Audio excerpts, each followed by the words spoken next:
Assalamualaikum warahmatullahi wabarakatuh. Berjumpa lagi bersama saya Muhammad Yunus. Kali ini kita akan membahas tentang bagaimana menciptakan bahagia. Ya. Suatu hari ada orang memberikan kritikan, tapi itu kritikan buat saya adalah kritikan yang membangun. Dia bertanya, kenapa Anda akhir-akhir ini banyak membahas di luar disiplin ilmu Anda? Saya bilang terima kasih, dan kenapa saya banyak ke situ, karena sebenarnya atau sesungguhnya bahwa ilmu itu, pengetahuan itu adalah universal dan berlaku kepada semua orang yang ingin mengetahui atau ingin memanfaatkannya. Nah, saya adalah orang yang dominan otak kanan dengan memiliki kecerdasan kecerdasan linguistik.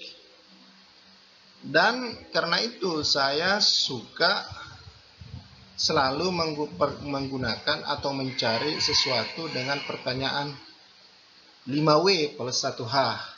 Ya, salah satunya adalah mengapa.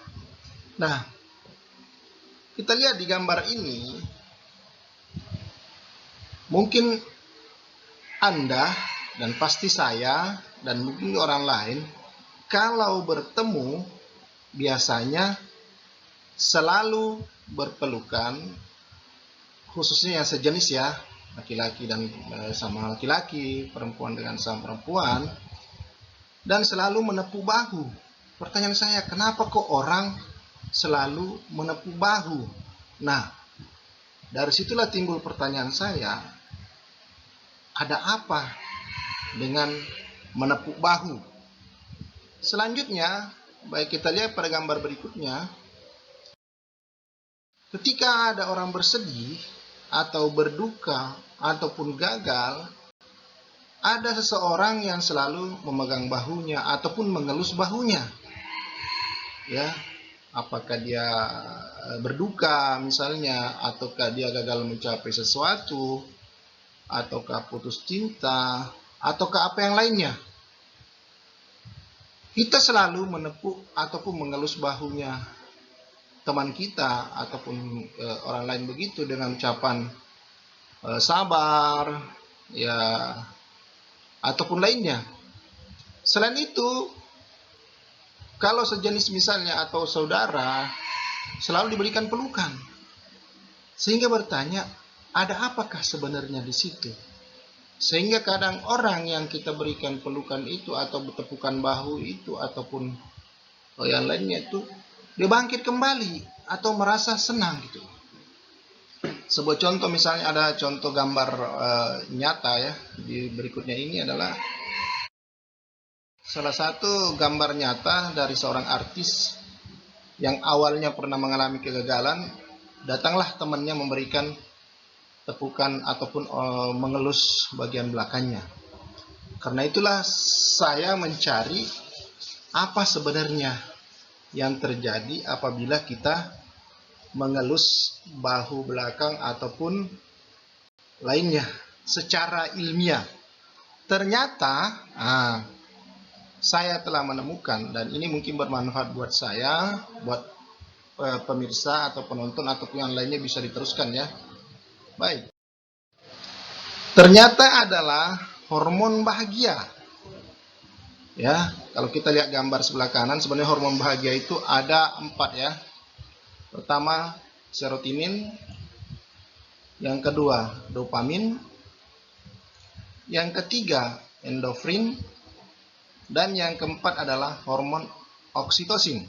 Ya, hormon bahagia adalah hormon yang mempengaruhi mood atau suasana hati. Nah, kalau kita lihat di gambar sebelah kanan itu adalah dopamin itu lebih dominan kepada pencapaian ataupun usaha ya. Oksitosin itu berkaitan dengan rasa bahagia atau cinta.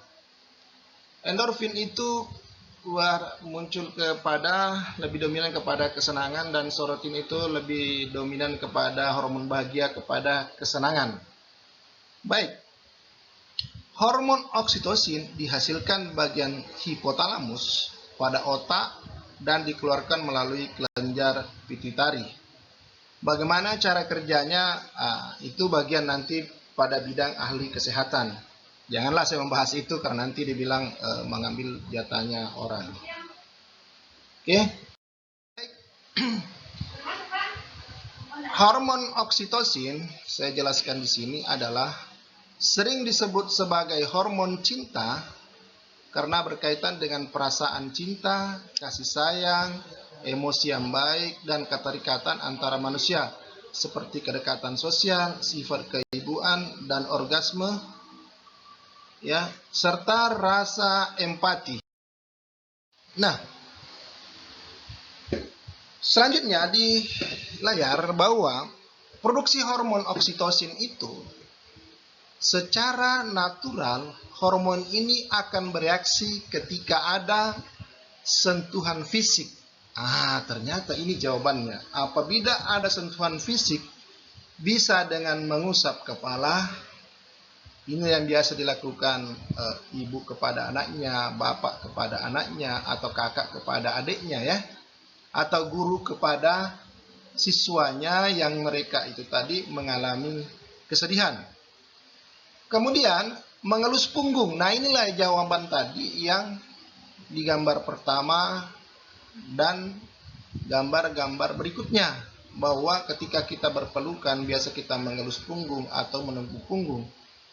Kemudian berpegangan tangan dan berpelukan.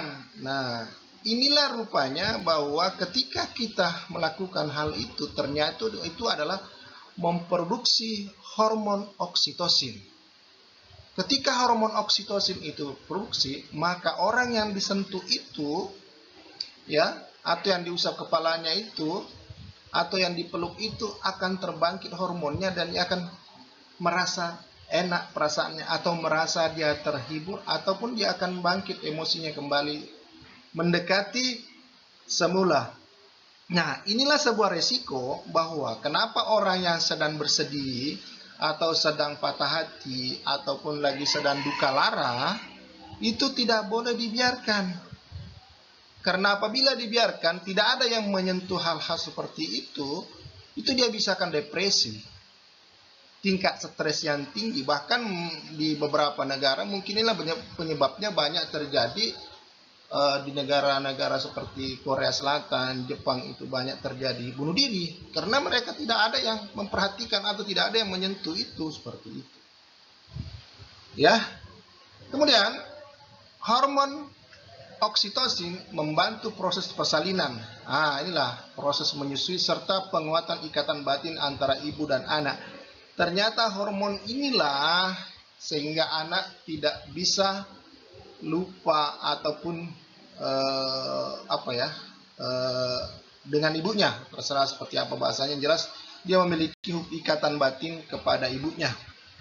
Ya, meskipun ada juga penyimpangan, misalnya orang benci terhadap ibunya, tapi tidak sebanyak apa yang terjadi seperti itu, ya. Hebatnya lagi, meskipun kita hanya menyaksikan kebaikan orang lain, pun hormon ini akan terilis. Artinya kita melihat orang berempati atau melus, kita pun akan merasakan hal seperti itu. Baik. Di gambar ini sebuah pembuktian bahwa apabila terjadi pertengkaran misalnya dalam rumah tangga, ini khusus untuk suami dan istri, ya. Mohon maaf yang belum sampai ke sana, mungkin jangan Anda lakukan, ya. Apabila terjadi pertengkaran seperti itu, biasanya emosi meledak-ledak. Dan itu sampai 1, 2, 3 hari, ya. Nah, dalam agama Islam, orang bertengkar itu suami istri dilarang lebih dari 3 hari, ya. Nah, kita lihat ada gambar orang tidur. Nah, pesan para ulama, apabila terjadi pertengkaran suami istri berselisih paham, ya, maka waktu tidurnya janganlah berpisah tempat tidur atau ranjang. Kenapa? Apabila terjadi perpisahan tempat tidur atau ranjang atau tidak bersama, maka itu akan pengaruh makhluk atau godaan-godaan yang lain, gitu loh. ternyata bukan hanya itu. Ternyata adalah apabila kita tidur seperti itu sebenarnya telah memproduksi hormon oksitosin kita, hormon bahagia kita, antara kita atau antara suami dengan istri. Sehingga apabila itu berlanjut lama dalam waktu tidur, maka semakin banyak hormon itu, maka timbullah kembali rasa bahagia itu, atau timbullah rasa empati kembali terhadap sesama. Dan saya serta beberapa teman saya telah membuktikan ini, dan alhamdulillah cara seperti ini cukup ampuh untuk mengatasi sebuah konflik kecil dalam rumah tangga.